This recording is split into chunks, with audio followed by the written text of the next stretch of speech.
Only you can keep the Daily Tech News Show independent. To find out more, go to dailytechnewsshow.com/support.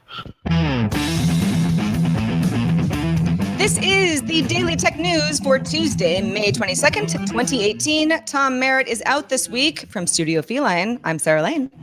And from the Finnish headquarters in Finland, I'm Patrick Beja. You're like, if anything looks any different for those on video, I've been working on my studio all weekend. So good updates to come on that. Producer Roger Chang, I don't know if you've done any updating on your studio setup, but I changed the sheets this weekend. Well, that's important. It's always important. No one wants to sleep in leftover whatever that you. We should just go on with the show before it gets very awkward. Too graphic. Yeah.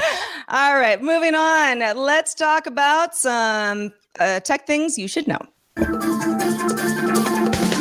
Sources tell the Wall Street Journal and Reuters that the U.S. may strike a deal to lift its ban on U.S. firms supplying parts to ZTE. As you probably recall, ZTE was given a 7-year ban back in April, which hampered its operations in a big way. As part of the deal, China could remove tariffs on imported U.S. agricultural products and agree to buy more American farm goods. I'm not sure I understand what's happening there, but a trade deal, perhaps. Maybe it was a very smart, clever move. Maybe. Tit for tat? Microsoft and Google disclosed a new CPU security vulnerability. They keep coming, it seems. Similar to Meltdown and Spectre, it's called Speculative Store Bypass Variant 4 and affects modern CPUs. Intel has started rolling out updates to OEMs with broader availability in the coming weeks. And something that Patrick was watching earlier today, Mark Zuckerberg appeared before the European Parliament today. Members of the Parliament asked the CEO pointed questions about regulation, competition, taxes, security, disinformation, and privacy, and so on. The format of the hearing allowed Zuckerberg only a few minutes to answer a lot of questions. And they asked them in a row, and he answered everything at the end. So it felt a little bit disjointed. I thought there were some interesting parts of the US hearing. And I think some of the questions and some of the representatives were pretty well versed in the important parts of the business. I didn't quite feel that way with the EU one. I was a little bit disappointed, a lot disappointed. I might have wanted to flip my table at some point or hit people with fish and stuff. So, yeah. Well, now you know how Patrick feels. Let's talk a little bit more about Instagram. Instagram added a mute feature so you can stop seeing photos in your feed. Let's say somebody's annoying or otherwise you don't want to see their photos, but you don't have to unfollow the user. Instagram said that it added the feature to make you feel more personalized, blah, blah, blah. We've also heard it may be a useful tool for managing complex social dynamics, a rep told BuzzFeed. I would say so, probably with Instagram. So after you meet somebody in the feed, you can still see their DMs, you can DM each other, and you can still look at their photos if you go directly to their profile page. Not unlike what I do with Tweetbot. Well, I think you can. Can you mute people on Twitter? Wait, I thought you could. No, I guess you can. Well, see, I don't use the actual any Twitter client. I use Tweetbot. And I believe you're right. I believe Twitter now offers that. And Facebook also offers something similar where you can unfollow somebody, but you're still friends. So there's no kind of, a rift between people. It's kind of, we say that every time one of these apps adds one of the features that the other ones have, but really Instagram is turning into a genuine, real social network. It feels like it's not just about sharing pictures anymore, even though that's obviously the primary way of doing it. But muting someone, do you really mute someone if you don't want, I guess you don't want to see their pictures? But maybe it's useful for people who just have babies. You mute them if you don't want to see their pictures, but you don't want to be rude, right? It's some sort of passive aggressive, half solution. The thing about Instagram that I've always, I don't know. I know you can figure out who's following you if you're scrolling through, who follows you and who other people follow. But that's a cumbersome process, especially if you're, above a couple hundred people. So I don't know. Maybe a lot of people are getting really bent out of shape about being unfollowed on Instagram. It's possible, yeah. But then you have to act like you know what they posted. Like if they speak to you, they're like, "Oh, hey, you know that picture I posted last week?" And you say, "Oh, yeah, absolutely, yeah, that picture with the things in the photo, absolutely." See, I always just say, "Oh no, the new algorithm. I don't see anybody anymore. I'm so sorry." All right. Well, Comcast announced its own Wi-Fi extender devices called X-Fi pods that help boost Wi-Fi signals throughout the home. Comcast licensed the technology from mesh router maker Plume, which Comcast invested in last year, and then built its own hardware. Plume's pods were initially available in limited markets, including Boston, Chicago, and Denver. Today, on Plume's website, a pack of 6 is $329, but Comcast's pack of 6 is $199. How Amazon of them, huh? I mean, so Comcast invests in Plume, licenses technology, kind of, does a little stuff on their end, and now undercuts Plume by quite a big margin. Is that, you think, something they didn't discuss with Plume? I don't know. What I do know is that people say that if you're in, especially if you're in a house where there's, I don't know, you have multiple floors where it's very wide, you might have Wi-Fi issues. And the idea behind these pods are to plug in a bunch of them in little electrical outlets throughout the home so that you have a very short distance of better Wi-Fi. I love that. It's a clever approach to mesh networking. You don't have like 2 or 3 big satellites. You have a bunch of tiny little things that you plug into the socket. It's pretty clever. I wonder if you can use Comcast's X-Fi even if you're not on Comcast. I guess you can, but then it's a really interesting solution for a good price, I suppose. Yeah, that's a good question. I know that Plume hardware and Comcast internet software work in tandem, but it sounds like Comcast is like, well, we'll just make our own and maybe we'll. Can you go at a Comcast store website and buy a 6-pack and then use it for your own network? I guess maybe you can. I don't know. That's a interesting question. We will follow up tomorrow. Speaking of Comcast, this is actually some bad news for Comcast, kind of terrible news, actually. A bug in Comcast website, a specific website used to activate Xfinity routers, can be tricked into displaying the home address where the router is located, also the Wi-Fi name, and also the Wi-Fi password. The researchers who discovered the bug said only a customer ID and the customer's house or apartment number is needed. That could be something you could find in a discarded bill or in an email. Comcast has removed the option from its website for now. Well, it went well. They were made aware of the issue. They removed it. That's how it should work, right? Well, but I mean, isn't it sort of, well, it was a website specifically dedicated to activate routers, right? And now somebody who was, if they wanted to, or so inclined and, good enough of a sneak, could get a lot of information about where you live, your Wi-Fi password. I mean, that's. I know. But I mean, anytime I see one of those stories and I see people getting bent out of shape because someone obviously made a dumb mistake when coding the website, I tend to think, sure, it's silly. It shouldn't have happened. But who has never made one mistake like this? When in your work, and most of the time you kind of, no one notices, or like, oh, okay, well, never mind. I fixed it, and it's fine. But I'm sorry. I just wanted to jump in here. I think part of the issue is that considering all the customer data breaches, you would imagine, especially a company that as one of its core business models is to sell internet connection service, should be a little more cognizant and a little more careful about things like websites that aren't secure or perhaps leaking customer information. And well, the thing is, you're right. It's not necessarily like the worst thing to happen, but it could definitely, if you know anything about Comcast, it generally has a pretty high favorability rating in certain regions of the country.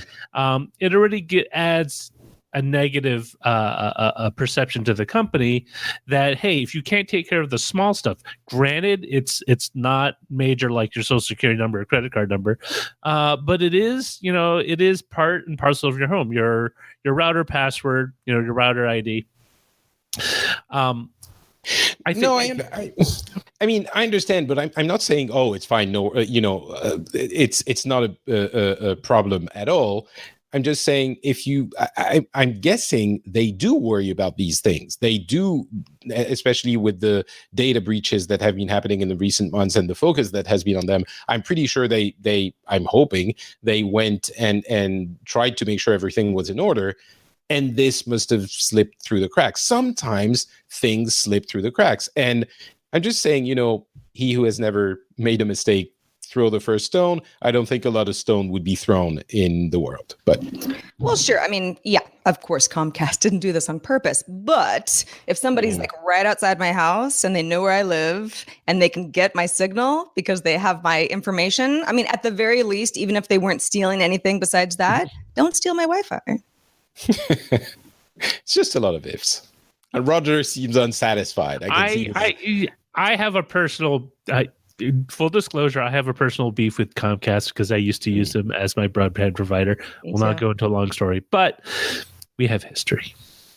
Understandable. All right. Epic Games announced it will put up $100 million of prize money for the 2018-2019 season of Fortnite competitions. In the same blog post on Epic Games site adds, "We're getting behind competitive play in a big way, but our approach will be different. We plan to be more inclusive and focus on the joy of playing and watching the game. Stay tuned for more details about competitive structures and eligible platforms in the weeks ahead." $100 million.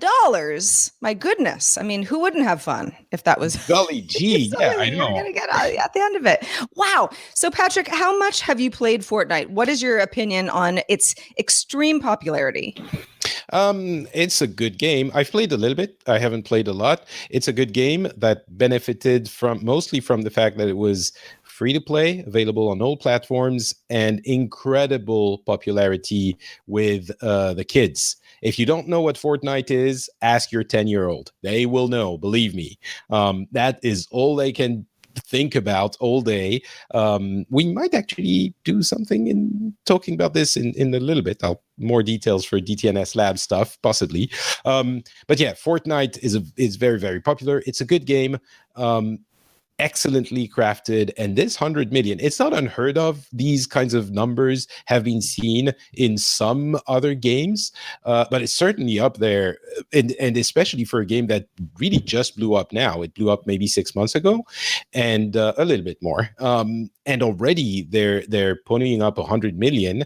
This makes you wonder how much they're making every day if that kind of money is something they can throw around for competitions. Well, if memory serves, we talked about Fortnite after it came to iOS raking in something like $50 million in a couple of weeks. Yeah. The first couple of weeks, and it's coming to Android the summer. So clearly they're making a lot of money. It's very, very popular. I would love to know what competitive gaming and being inclusive and focusing on the joy of playing is different than other competitive gaming structures we've seen before.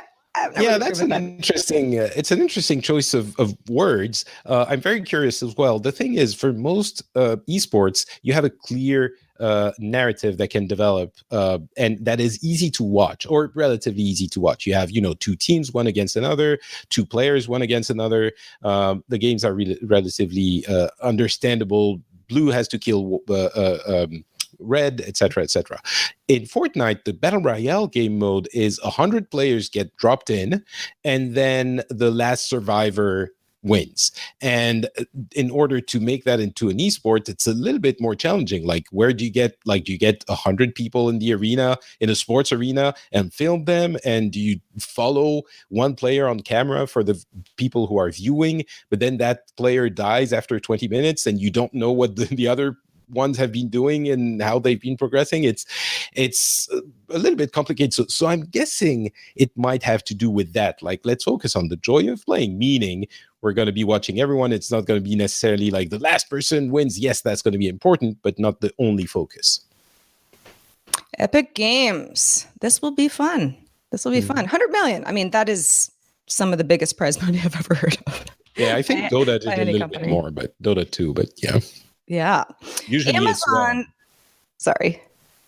No, I was just saying, usually it's well under 100 million. Like a few dozen millions is already a huge amount. Yeah, exactly. Amazon is providing facial recognition technology to law enforcement in both Oregon and Orlando, Florida, according to documents obtained by the ACLU through a Freedom of Information Act request. Amazon is said to be advertising and selling this product.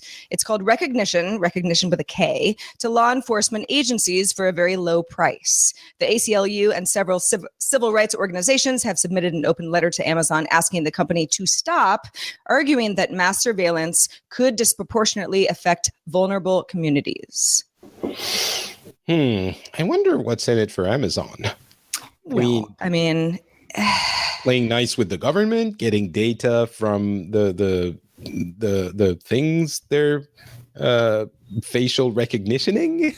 I mean, it's a good question, Patrick, really, because it's like, okay, well, there's technology. Amazon, if you're offering it at a low price to certain organizations that are finding it valuable and you want it to, scale, okay, understood. But specifically law enforcement is slightly odd. They might want to use it as kind of a test bed to develop the face recognition software further. So you remember the scene from what was the movie with Tom Cruise, pre-crime? Minority Report? Minority Report. And there's a point where he's walking through and he has someone else's eyes surgically implanted, and he starts getting all these customized ads targeted as he walks by these electronic billboards. They could want to do something like that, or they could have a drone delivery service that can drop things directly to you. Like, oh, I ordered a sandwich. I'm Sarah Lane. I will be sitting on the front of my building. You sit there, this drone spots you and just hands you. I mean, it's not that far off. There's a couple of stories here. One is kind of the intersection between the desire to have law enforcement with these body cams as a way to kind of have a check on their behavior, right? Like, you just can't go willy-nilly do things without us knowing about it. On the other hand, it also opens up and widens the divide, because typically underserved or marginalized communities are more likely to interface with police in the same way that it's probably not a thing in Europe, but in the US it's kind of big. 5-6 years ago, there was a lot of complaints about some communities setting up basically sound sensors in their neighborhood so they could triangulate where gunshots were coming from, right? So they could determine, instead of just saying I heard a gunshot in the neighborhood, they knew where it came from and the police could have additional information. But a lot of civil liberties organizations, including the ACLU, said that was a violation of privacy by having all that information. I think we're coming to a point, and it just goes beyond, but a general discussion with technology is we're coming to the point where technology can do all these things that invade our privacy, but also offer benefit to the public. Where do those lines get crossed? Where are those boundaries between what's for the public good versus the individual right? And I think we're probably going to see more of these issues crop up over time as a lot of this technology matures into something that a lot of companies can use in a commercial basis. Nothing to add. Absolutely. It was very good, Roger. No, it's true. It's a proof of concept in law enforcement is obviously very important. Obviously, if it works quite well, then Amazon can feel confident that facial recognition is good in its technology. However, you're right. There are a lot of other use cases for this. Just slightly curious that this is how it's coming to light. To get all the tech headlines each day in about 5 minutes or less, subscribe to dailytechheadlines.com. All right. Patrick and Roger, the PS4 is supposedly in its final phase of its life cycle. So what do we think about the fact that, all right, let's give it a little background. So in an investor relations call, Sony Interactive Entertainment president and CEO John Tsuyoshi Kodera. thank you, said that the PS4 was entering its final phase of its life cycle. A Wall Street Journal tech reporter tweeted that Codera also told analysts and investors that the period until March 2021 would be when PlayStation is to crouch down once to grow further in the future. Well, I mean, reading the tea leaves here, it sounds like the PlayStation 4 is a wildly successful console. So why would they be winding it down if they could still sell a lot of units? Well, the thing is, they probably can sell a few more units. I mean, they're almost at 80 million right now. First of all, you have to wonder if that choice of word was absolutely deliberate, which it probably was, but there's a tiny chance it wasn't intended to be scrutinized that heavily. It seems unlikely because they would know that people are going to be listening to the call and interpreting everything, but still, there's a possibility there. The thing is, every console generation has a life cycle. And when he says entering the what's the exact wording, entering the final phase of its life cycle, it could be the third phase that is going to take 3 or 4 years. The console has been out for 5, so it wouldn't be unlikely that it would still have a good chunk of time in it. But it's still not in it, it's not in its prime. It's getting to a point where better technology is coming out, and you could probably make a better console for a cheap enough price that people would buy it again. It's there used to be, when this console generation launched in 2013, roughly, some people were predicting that it wouldn't work out, that people didn't want dedicated game consoles in the home, and that mobile was it now, and that consoles were going away, and so this one was probably going to be fledgling, and it would not see a sequel, kind of a follow-up with other consoles. I don't think that has panned out like that. The consoles are quite successful. Of course, the PlayStation 4 more than the Xbox One. And I think the teachings of this is that gamers are willing to buy a game-dedicated machine if it's good enough. And I don't think that Sony is going to abandon that and all of a sudden not put out another console or stop the general life cycle of consoles. When he says PlayStation, it's kind of cryptic, right? Until March 2021 would be when PlayStation to crouch down once to grow further in the future. Right. Well, so you think that there's a PlayStation 5 console in the works, rather than it just going to some software subscription model and getting rid of hardware altogether? I mean, that is still in the works as well. They have the PlayStation Now service, and there could be other ways of doing that. But it's pretty clear, and we have rumors about dev kits going to developers for PlayStation 5. So it is happening. Now, maybe the nature of the device will be different, and so it will be something a little bit unexpected, but there will be a new box to buy for gamers in probably a couple of years, something like that. Because remember, even when the PlayStation 5 comes out, it doesn't mean the PlayStation 4 isn't going to keep selling for a little while at least. Right. And so the thing that we mostly expect is that both manufacturers switched to a PC-like architecture for this generation. Xbox One and PlayStation 4 is PC-like. So it will be very easy to make the next device backwards compatible. Actually, Microsoft did this with the Xbox One X. It's backwards and forward compatible, just like the PlayStation 4 Pro. Microsoft is kind of committing, implying that it will be the same model going forward. Sony hasn't said anything like that. So what I would expect is a PlayStation 5 to be backwards compatible, but in the traditional way, the games that would come out for PlayStation 5 couldn't be played on PlayStation 4. And that would push people, of course, to buy the PlayStation 5. And an interesting twist is that I'm not sure how Microsoft would respond to this, because they just released the Xbox One X last year. And if Sony comes out with the PlayStation 5 or announces it, let's say in 2019, and comes out in 2020, it would be strange for Microsoft to then come out with another console again. It's too close to the Xbox One X for it to be not unwelcome by gamers. So it seems that in that chess game, Sony might be getting a couple of moves ahead already. Interesting. So is there any benefit to, there was a great write-up in CNET about the idea of if PlayStation were to forego hardware and go subscription only. Is there any benefit to you, or do you not like this idea? It's still a little bit complicated to put in place because subscription would probably mean video streaming, and it's the target for this is still too small because connections aren't fast enough for most people.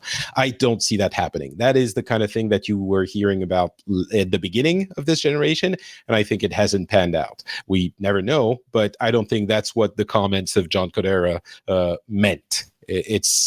It's kind of a little bit of tech reporters' wishful thinking. It's people who know tech and don't know gaming as much, I think. I don't mean to discount the opinion of the person who wrote this at CNET, but it's like people who were saying, oh, everyone's going to be playing on mobile, so game consoles don't have a future.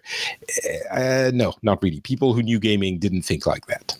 Yeah, hard to predict the future on this. But again, a lot of differing opinions. And also, thanks to your opinion, by the way, we love our subreddit. Submit stories and vote on them at dailytechnewsshow.reddit.com. It's the first thing I look at every morning. And facebook.com/groups/dailytechnewsshow is where you can hang out with us on Facebook. We got an email, and Patrick, you were not on the show last week, but we talked to Scott Johnson about the idea of exam cheating in the modern age and all of the ways that students could have a smartwatch, maybe that, was giving them cheating notes and all the other options that weren't previously available to the rest of us. Pete wrote in with some thoughts on how the concept of cheating as being a bad thing doesn't necessarily help us later in life. I'm going to paraphrase a little bit, but Pete says, what makes us valuable to others is knowing enough to be able to find the information quickly when we can. It's our belief, though, that knowing the details on a few topics is not as useful as understanding the basic concepts on many topics. With access to information all the time, we should be testing students more on their ability to quickly provide a quality answer with modern tools they have than their ability to memorize details, which are often forgotten. The only time I find myself wishing I knew more details on a few topics rather than understanding more topics but not the details is during interviews. Which means there is some value to at least knowing the things you're talking about in detail. But yeah, certainly that is something that has been changing with the advent of the internet. Now, any piece of information is available at very easily. I remember, most listeners are old enough to remember this, but I remember when a time when you didn't know something, well, that was it. You just didn't know. You had, maybe you had an encyclopedia if you were rich enough, and you could go look it up, or you had to go to the library. But during that evening, you couldn't pull out your phone and think. So yes, obviously that's very important. That's a change that we need to take into account. Yeah, however, keep going. No, I do think, however, it's also important to understand these things, and the line is difficult to trace between I don't need to know anything and because I can find it, and at that point you actually don't understand anything. So. Well, it's sort of like for a long time, I didn't use GPS because I was of the mind that I should study a map. I should know where I'm going. Where's north? That was very important to me. I don't want help. That's cheating. But it's been a really long time since I've not had GPS available in my car. So it's, it's one of those things where it's I could memorize all of this, but if I can always access it easily, then the memorization makes less sense, especially for younger students. Well, I agree. First, people who think like that will survive during the oncoming apocalypse. So good on them. And second, oh damn, I had a great point to make, but I forgot. So never mind. Well, maps and memorization and all that good stuff. Yeah, exactly. You can tell us next week when you're back on the show. Patrick Beja, thank you so much for being with us on Tuesdays. Even though it's very late where you are always with us, and we appreciate it. Patrick, what has been going on with you, and where can folks find what's been the latest? Well, you can go to frenchspin.com or follow me on Twitter. I'm not Patrick there, on Facebook and Instagram as well. E3 is coming up. It's going to be the big fiesta for gamers where everything new gets announced. So you could subscribe to Pixels, my podcast about gaming, where I cover all of that. And it's going to be a super fun time. We'll probably do a summary in DTNS Labs games that you can get on this feed. But if you want more details, you can subscribe to Pixels. That would be great. Excellent. Thank you, Patrick. And also thanks to all of our patrons. dailytechnewsshow.com/support is where you can find out all the ways that you can support our show and help us give you the news every weekday. Patreon.com/DTNS is where you can get a lot of exclusive content. Patrons, you know it's good. And please check out our new gear. Roger and I just got a message that our DTNS hats are coming. I will be wearing mine as soon as I get it. dailytechnewsshow.com/store. We got hats, we got sweatshirts, we got t-shirts, we got mugs. You got everything there. Our email address is feedback@dailytechnewsshow.com. We are live Monday through Friday at 4:30 p.m. Eastern, 2030 UTC. And you can find out more at dailytechnewsshow.com/live. Back tomorrow with Scott Johnson. Talk to you then. Bye. This show is part of the Frog Pants Network. Get more shows like this at frogpants.com.